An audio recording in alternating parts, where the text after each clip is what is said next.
Greetings, YouTubians, and welcome back to Wayne's Sharp World, where today we have another episode brought to you by DLT Trading. Look them up for all of your knife and EDC needs, and definitely look this guy up right here. This is none other than the Spyderco Caribbean. And what we have here is a large Spyderco, one of the bigger Spydercos you can find, and it's a very enticing one. It was hard to get for quite a while.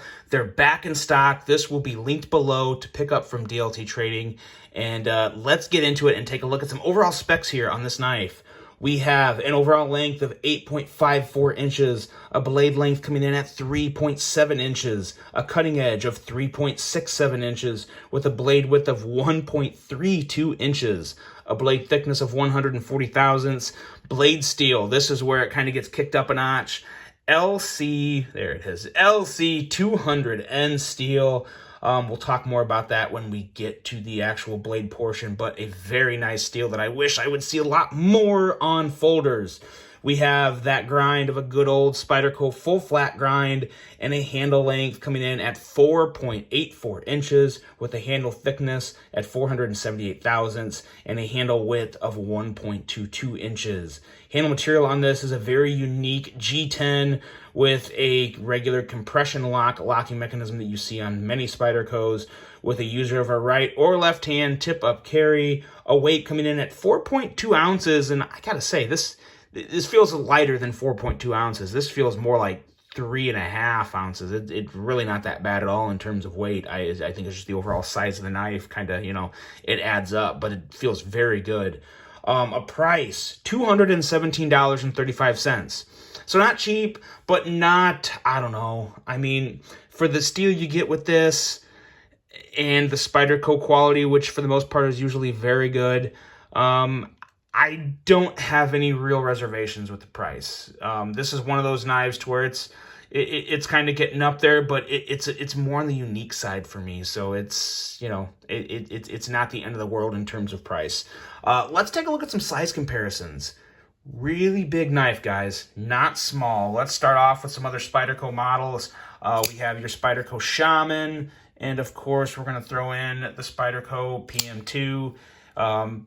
Definitely probably the most well-known models in the entire Spyderco lineup. And as you can see, to a very shocking surprise, the PM2 is pretty much the same length, but you get a significant more amount of cutting edge with the Caribbean, which is very nice to know. And it's actually a little longer than the Shaman. So surprise, surprise. The PM2 always gains some length with that big butt. So yeah. But what you really have here, what really stands out with this knife in terms of many other knives in the Spyderco lineup is that extra cutting edge. Factor out the length, as you can see, the lengths are the same, but you get probably an extra, probably about an extra ½ inch of cutting length with this Caribbean, which is very, very nice.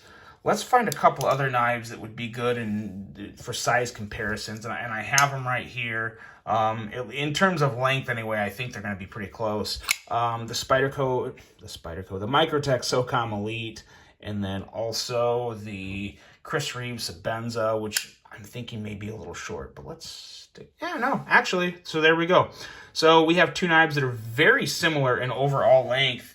It's really the exact same length as the Sabenza. It can be a little deceiving with the camera angle, but pretty much the exact same length. And then the SOCOM Elite, it has a little bit of a tip there at the end. You guys know how that handle gets on the SOCOM Elite. So it's actually a little longer, but very close comparisons there. Now, let's get into this knife. This is one of the more enticing Spydercos I've seen in quite a while. I've wanted to get my hands on one for a long time, but just haven't been able to due to availability issues and getting the version I wanted. This comes in a lot of blade versions, well, 4, I believe. Or no, let's see. So you have the leaf shape and you have the sheep's foot style blade, and then you can also get serrated and non-serrated. Obviously, I got the non-serrated, so yeah, so 4 different versions here. In my opinion, this is my favorite version in terms of blade shape and overall aesthetics. But the sheep's foot version is actually very nice. You just have a little more blade popping out of the handle when it's closed. But nonetheless, you have it's that typical Spyderco leaf shape, guys, with a surprisingly very slicey edge. The edge reading is coming in at 24 thousandths, which a lot of the times I would say is average, but this blade is far from average. If you look closer, you see the sharpening at a more shallow angle. It makes for a wider sharpened edge, and it is a laser beam, guys. I wish Spyderco would do this with all their blades. I don't think they do, at least not from what I've noticed on other models I've handled, but you have such a wide sharpened edge here. It makes for a more gradual angle that obviously makes for a thinner edge. In terms of, you know, when I measure the edge, I measure right above the sharpened edge, so right there, and on the other side with the calipers. So that's going to give me a thicker edge, but you get down, this is such a wide area here. It totally changes the cutting geometry of this knife, and it slices through paper and cardboard, no issue whatsoever. So this knife is absolutely good to go in terms of the edge out of the box. One of the more impressive Spyderco edges I've come across, and I always wish for a sharpening choil with Spydercos. I never get it.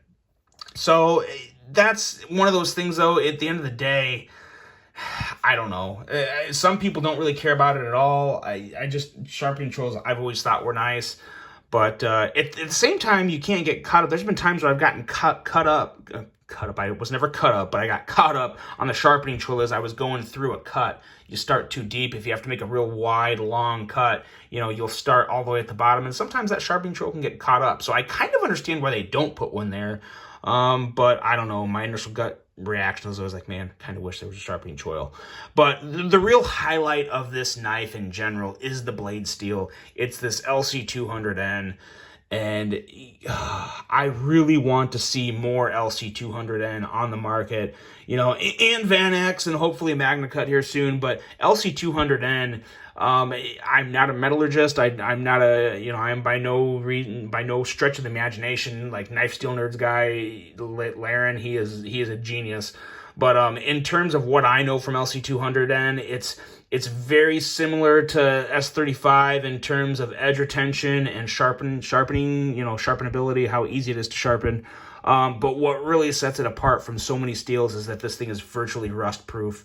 I'm sure under some circumstances, maybe you can get some rust come up on it, but in terms of EDC, wherever you are in the country, this is a knife that's good to go. It's not going to rust on you, and it is a fantastic steel. I'd love to see more of it, but I know it's not. It's definitely a more expensive steel, so who knows? Spyderco uses it more than anyone, and they don't use it that much, unfortunately, but they definitely use it a lot more than any other company, so props to them for that. But overall, just a very, very nice blade. Love this thumb ramp here with the jimping that you see on other Spydercos. Always like that, and it helps make up for the lack of choil. Holding it in hand, your thumb has a very nice place to push down and put some force on, and you kind of have somewhat of a guard as the handle rolls up here by the beginning of the blade. So I like that a lot, and I like this handle a lot. Going into the handle and ergos, this is a knife that someone with wide, big hands is going to really appreciate. And it's one that they could probably find themselves using as a true EDC, because everything about this knife is made for longevity, durability, and I think relatively hard use. So it's definitely a knife that I think anyone with big hands is going to want to take a very close look at. The only thing that would make this handle a little better would be contoured scales. As you can see, these are flat. And it doesn't hurt the knife because it still feels great in hand. It would just feel better if they were contoured. But one thing you do get here is this G10. So this is layered G10, black and yellow layered G10, and they milled it with a very cool way to where they took out grooves within the G10, leaving the black on the upper highest surface. And then as they took the grooves out, they got into the yellow. So there's a really, really good texture on this handle. As you can see, just the depth of each groove. Excellent grip on this handle. I have zero issue. This knife locks in your hand and it's not going anywhere. You could, as Nick Shabazz would probably say about this knife, it's Vaseline factory approved. It's good to go there. I don't take other reviewers' terms every once in a while, but that was just a good one, and I throw him all the credit for that, so I can use it this one time. But that was the first thing that stuck out to me when I was handling this, was I could literally hear him saying that. But it is a fantastic handle. I wasn't sure how I would react to the black and yellow and just kind of the design, but I like it. I like it. It's very different from all my other knives, and I am a fan of it, and I think it would be a very, very nice knife for many people to add to their collection as long as you like the bigger knives. Now, in terms of the titanium clip, I jumped ahead of myself. I was going to say the clip, but it is a titanium clip. As you can see, it's your regular run-of-the-mill Spyderco clip, but this one is titanium, which is cool because it adds for, again, titanium is very, very hard to rust. It's just not going to rust that much on you. I don't know if you can rust it. I don't know a lot of the actual makeup of titanium. I just know that it is it's not known to rust on you. So I think they added that because of the LC200N, and this is part of the Spyderco Salt series from my understanding, so makes even more sense why they would do that. And I don't mind the regular Spyderco clip on this guy. When you put it in your pocket, you're going to have a little of the knife coming up, but not nearly as much as you have with like the Para 3. It's kind of in line with, well, actually, this is really better than the Para 2, Para 3, and Shaman. In terms of depth of carry with the knife in pocket. I know that's everyone's gripe with the normal Spyderco clip is too much of the knife sticks out, but they leave you that lanyard hole if lanyards are your things, or if not, you also have a pretty good area to pull the knife out of. And at the end of the day, it's not something that sticks too far out of the pocket. When it comes to carrying a knife, for me, I don't necessarily have to have a deep carry clip as long as the knife is reasonably within the pocket, and I consider this reasonable. So no issue there with me. And I also like the way that the blasted clip looks with the handle. It looks a lot better than a satiny clip that would be popping and shining on you. Even though it's a satin blade, I like that combination of the clip over the black and yellow. Looks very nice to me. Other than that, the compression lock works as good as any compression lock I've ever used. And all in all, very solid and very enjoyable handle and ergos on this guy. Going into the action is good on deployment. I will say this was one of the more stiffer Spydercos I've ever pulled out of the box. And when it comes to deploying it, no issue with the middle finger flick.